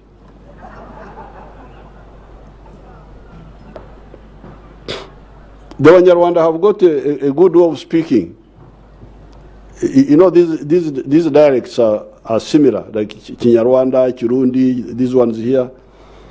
Chinyankore. The Banyankore, when somebody has died, they call him Karubuti, the one who died. They don't say his name, they say Karubuti. But the Banyarwanda say, Nyakwigendera. It is different from the Banyankore one, but it's a good way. The one who died, Nyakwigendera, Akegendera. He went away and left you with your confusion. I liked the Banyarwanda version. You tell people, please do this. They don't do it, you go. They continue with their nonsense. So Nyakwigendera Nyerere went. We have been begging you, please unite yourselves. But the people who are begging to unite are actually united by God. Because if you look at Africa, the linguistic groups in Africa are only 4. The Niger Congo, the Bantus, and the Kwa of West Africa, that's one group. The second group are the Nilo-Saharan, like our Nilotics, our Hamitics, like the Somalis, like the Oromos, that's one group, the Nilo-Saharan. I don't have time to go, because you will find similarities. For instance, you find our Nilotics here call water P. It means water. If you go in the Somali language, they call water Bio. The same, P, but slightly changed, Bio. Then you find the Nilotic language linked with the Bantu language. Like in Acholi, they call daughter Nyara. And you know what Nyara means in the other.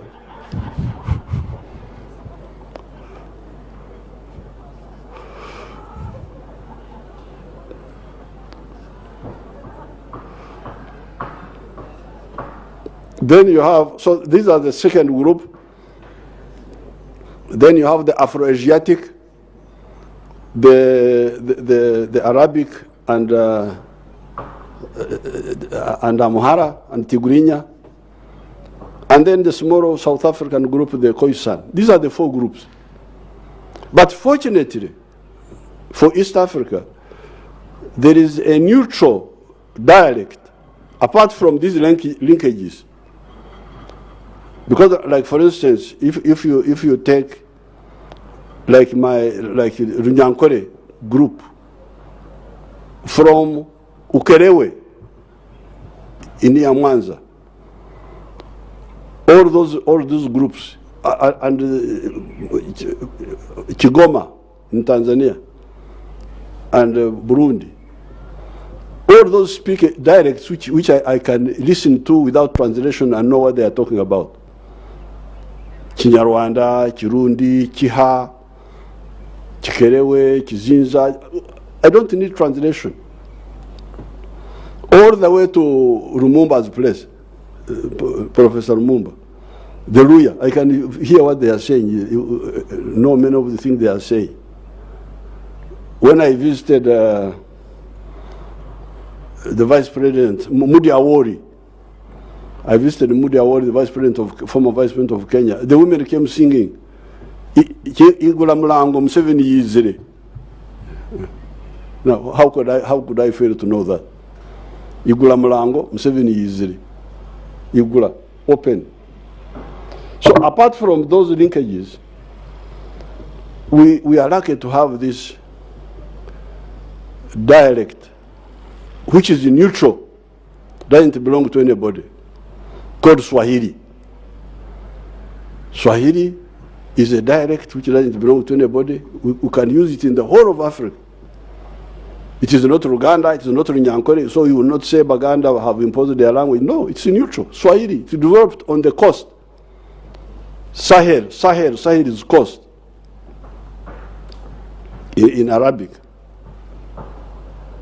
These are the people who are saying, please, unite in order to achieve prosperity for your people, but also strategic security for your people. This is what we are begging you. Marim begged you until he went away. Huh? No. We had a member of parliament here in Parliament of Uganda who used to speak, he had a speech defect. Mayanja Nkanji. No, Ab Mayanja.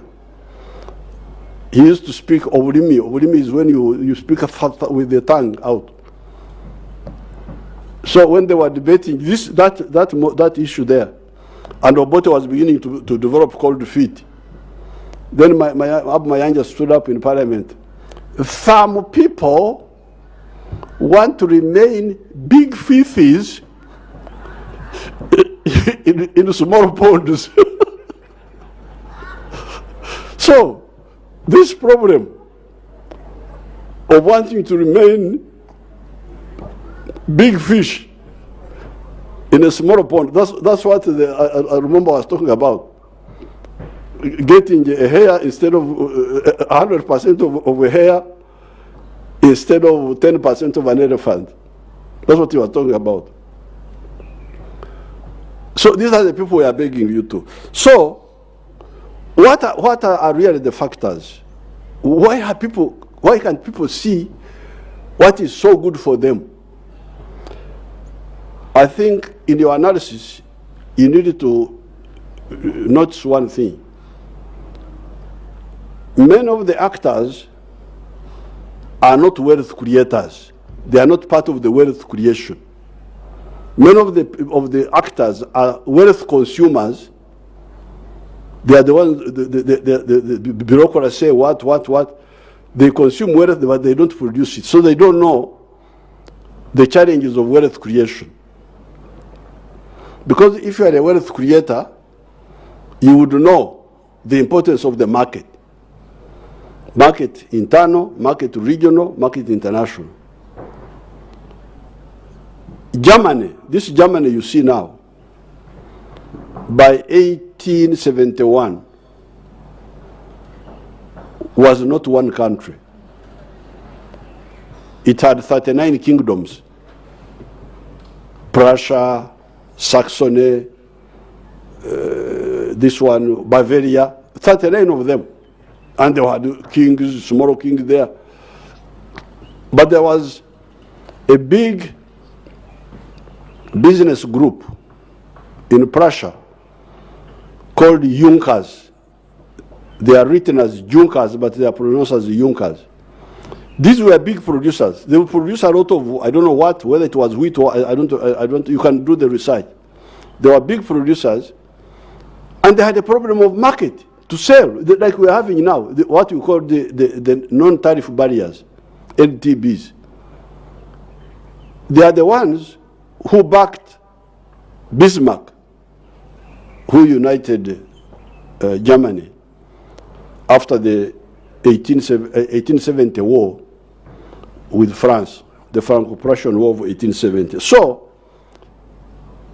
I think one of the weaknesses is the lack of this group, a powerful business group, business groups that understand the importance of markets. And then we have got the bureaucracy. Bureaucracy, for them, they just eat what is on the table. As long as some salary to pay them, they are not bothered. Mwalimu and some of us, we intellectually see the importance of the integration.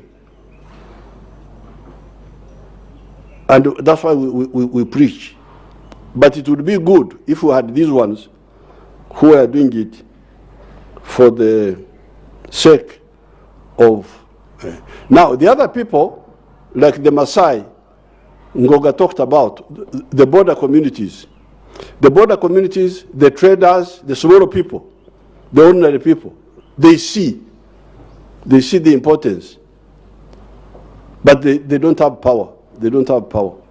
Like those Maasai whom he talked about. This is the same problem all over all these borders. All of them. These borders are an oppression of the people of the border. They are oppressed. In there, I have my relatives in Karagwe, Tanzania. They are there. The other time, one of my clansmen died in Tanzania. And I had to ring His Excellency Kikwete. Can I go and... they had already buried him. So can I go and put a flower at his grave? So I went, and when I arrived there, the regional commission, the whole government was there. It was a diplomatic situation. We should really... This is not fair for these border people.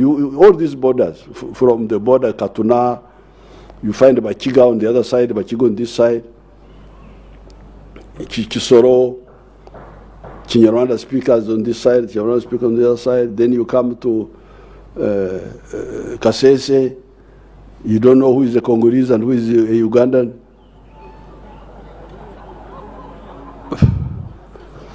Then you go to Bundubujo, you go to there are rules. There are rules of Congo. Oh, they are all here in Hoima. They are now all Ugandans. You can't know who is who. You remember they used to say that Idi Amin was a Congolese, was a Sudanese.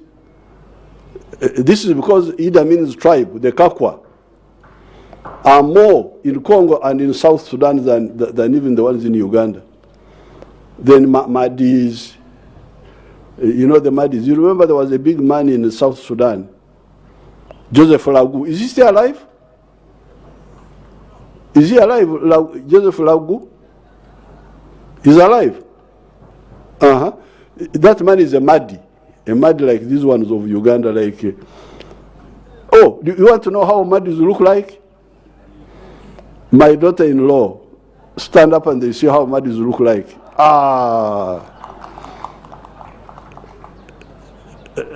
Aniko, she's a Madi. Then there are Choris, then there were the what do you call the Busia people, the Samia. We had Mude, our vice president in Kenya, and Agurewor wanted to be president in Uganda. Then you have the Bagisu, Bukusu, Mzee Moi's group, Mzee Moi's Karenjin, the Sabine. You have got some Sabine there.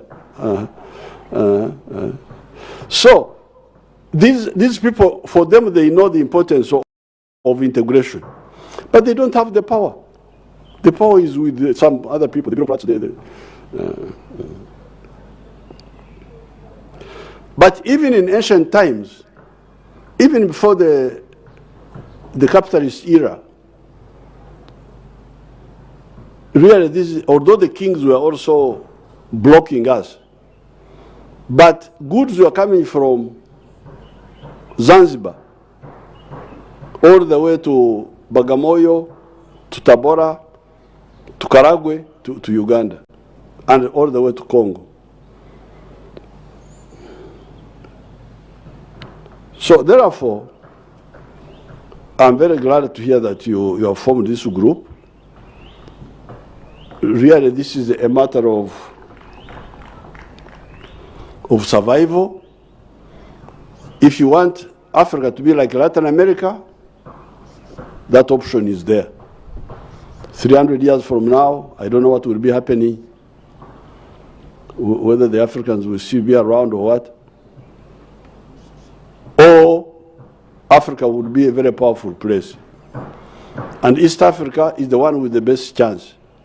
There was a debate between Mwalimu and Nkrumah about having the union. Nkrumah wanted to have the All-African Union government. He wanted political integration of the whole of Africa, but me, I didn't support that.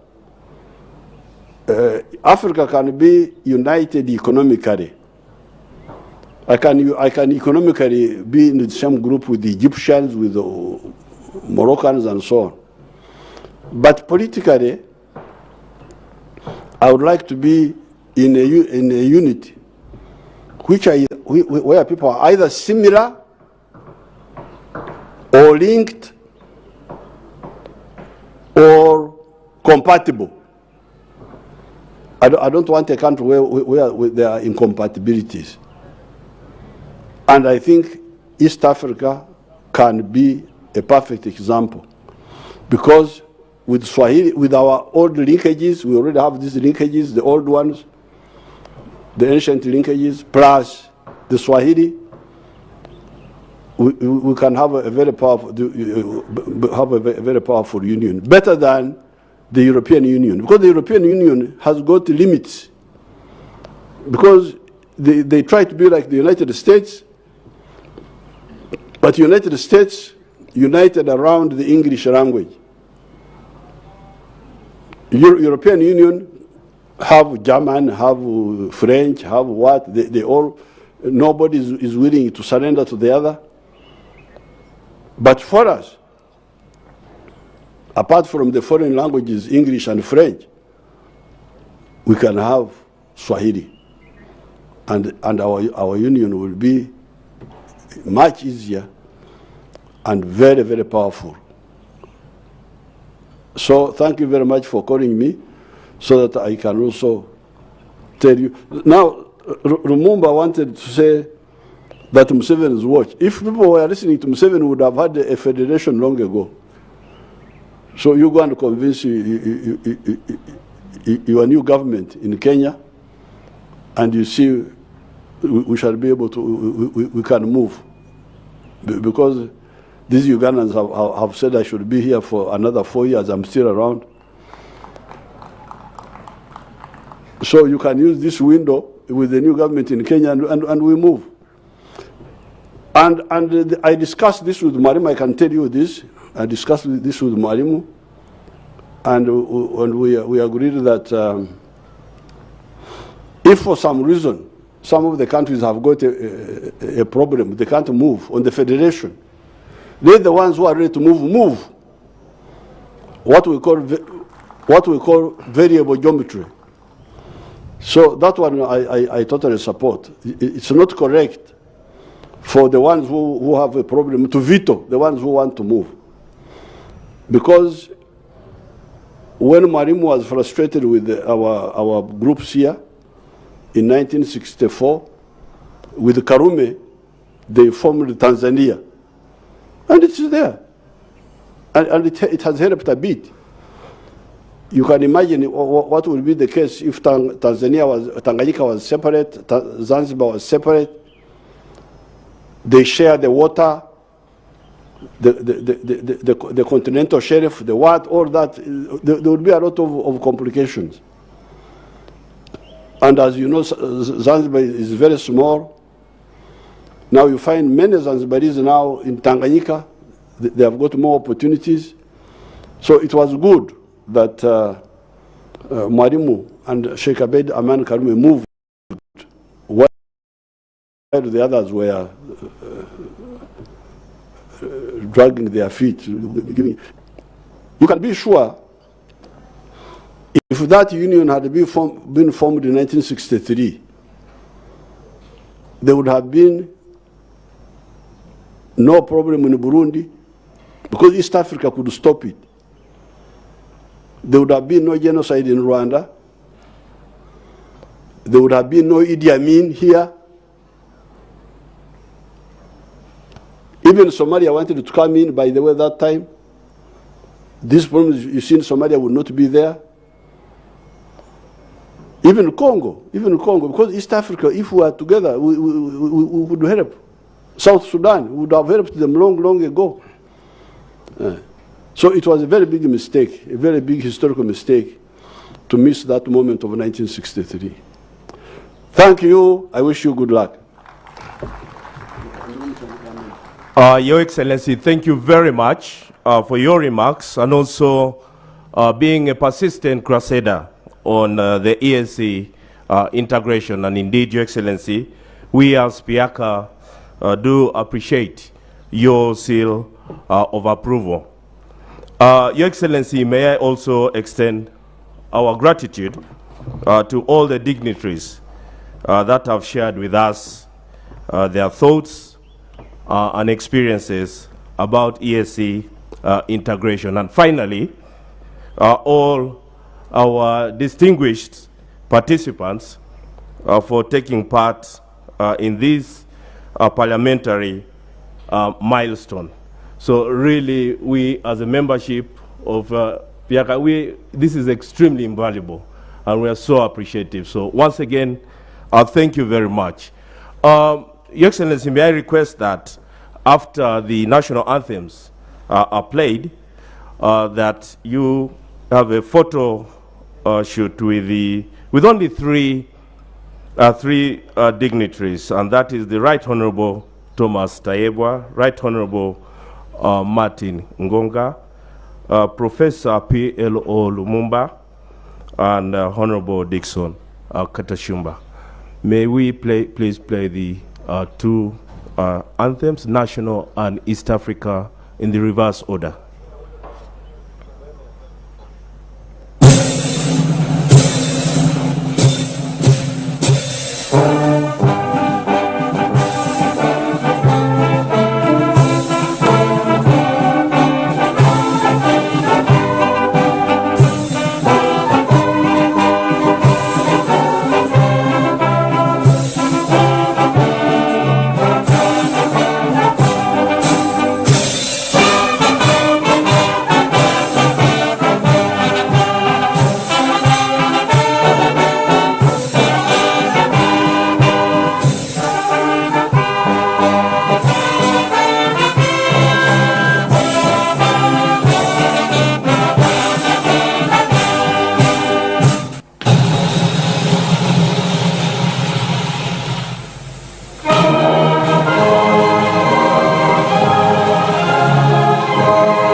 Thank you very much. Photo shoot, please. Just move ahead, please. Thank you.